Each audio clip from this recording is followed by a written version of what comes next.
This is your lesson on calculating the determinant of 2 by 2 and 3 by 3 matrices. These notes can also be found in Glencoe 4.5.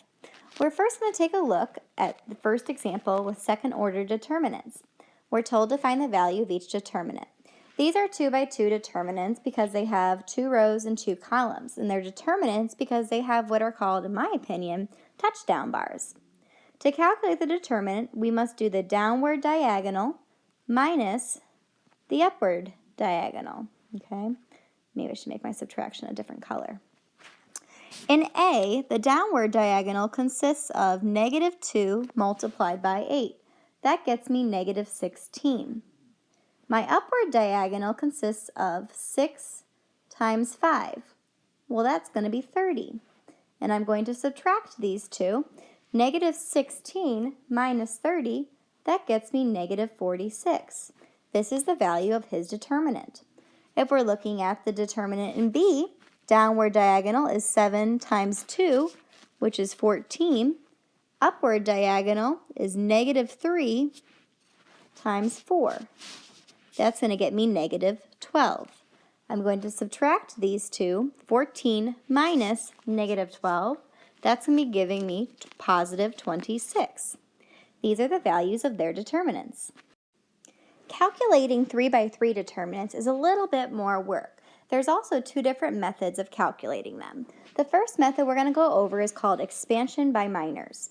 Expansion by minors will basically break up the determinant into 3 2 by 2 determinants. Okay? So we're first going to take the 2 that is in the row 1, column 1 spot. He is going to get multiplied by the determinant formed by the elements that are neither below him or directly next to him. So 5, 9, -4, and 0. Okay? Next, we are now going to take the 7. The 7, just like the 2, is going to be multiplied by a determinant of elements neither below him or directly next to him. -1, 6, -4, 0. Lastly, we have to deal with that -3. The -3, just like the ones before him, he is going to get multiplied by a determinant created by the values neither below him or directly next to him. -1, 6, 5, and 9.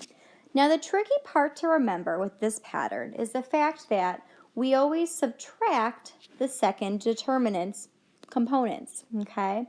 This guy here gets subtracted.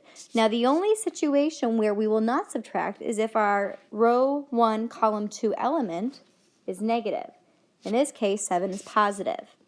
Now the last one gets added, but because our situation, the 3, is negative, he will be subtracted. Okay, let's begin. Determinants do not have the same properties as matrices. I cannot distribute the scalar into them. So I first must calculate each of their determinants. So let's do the first one. He's going to be 2 multiplied by, well, downward, 5 times 0 is 0, minus the upward, 9 times -4, well, that's going to get me -36. So 2 multiplied by, well, negative and a negative creates a positive. And 2 times 36 gets me 72. Now let's look at the second component. We're going to have a -7 because 7 was positive initially, and we always subtract the second component. Downward diagonal, we have -1 times 0, which is 0, minus 6 times -4, which is -24. So we now have -7 multiplied by, well, 0 minus -24 is +24.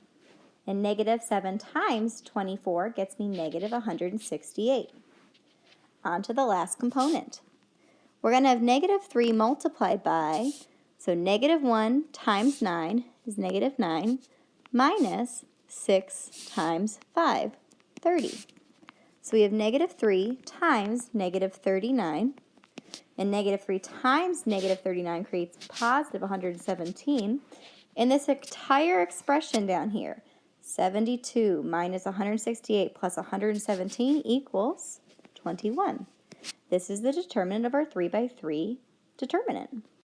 Last example, we're now going to use the method called diagonals, and it's going to follow the same protocol of 2 by 2s where we do a downward minus the upwards, okay? But it's a little bit harder to see the diagonals when we're given a 3 by 3 determinant. So the first thing we need to do is we actually need to rewrite the first 2 columns on the outside of our determinant. This will just simply help us frame up our diagonals a little bit more efficiently.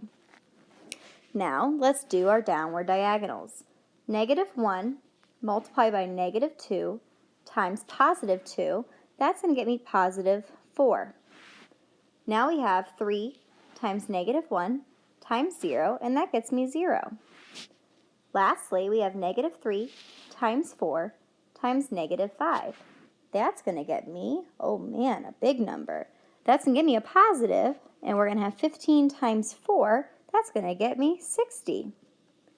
Now the total of my downward diagonals, when I add them all up together, is 64.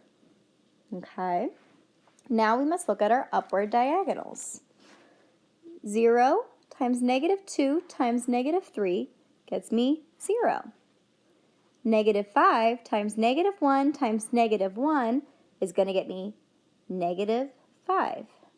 Lastly, 2 times 4 times 3, that's going to get me 24. Okay, so the total of my upward diagonals is going to be 19. So if you remember, downward minus the upward, 64 minus 19, that gets me 45. Now it will be your choice of method which one you like better.